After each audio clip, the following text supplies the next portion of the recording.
আজকে আমরা সাজনে পাতার কয়েকটি বিশেষ গুণ সম্বন্ধে জানব। সাজনে পাতার বিশেষ কয়েকটি গুণের মধ্যে যদি আমরা ধরতে পারি, এটি এনিমিয়া বা রক্তশূন্যতা যাকে আমরা বলি, এই রক্তশূন্যতা রোগীদের ক্ষেত্রে আমরা সাজনে পাতা ব্যবহার করতে পারি। তারপর ডায়াবেটিস রোগীদের ক্ষেত্রে সাজনে পাতা ব্যবহার করতে পারি। এটি দেহে ইনসুলিন তৈরি করে। পুরাতন আমাশয়ের রোগী যারা ভুগছেন, ডায়রিয়া, আমাশয় এই ধরনের সমস্যা বা কলেরা যাদের যদি হয়ে থাকে, তাও সাজনে পাতার গুঁড়া হোক বা আস্ত পাতাটা পেস্ট করে আপনারা রোগীর উপর প্রয়োগ করতে পারেন।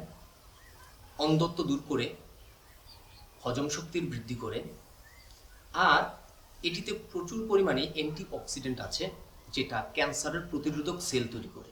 আর পরিশেষে বলবো, সৃষ্টিকর্তার প্রত্যেকটি সৃষ্টিতে কম বেশি ভেষজ গুণ থেকে থাকে।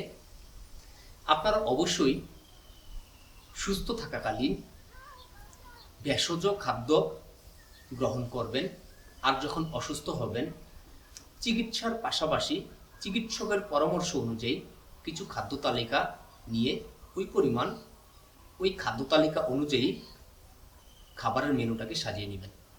ভালো থাকুন, সুস্থ থাকুন।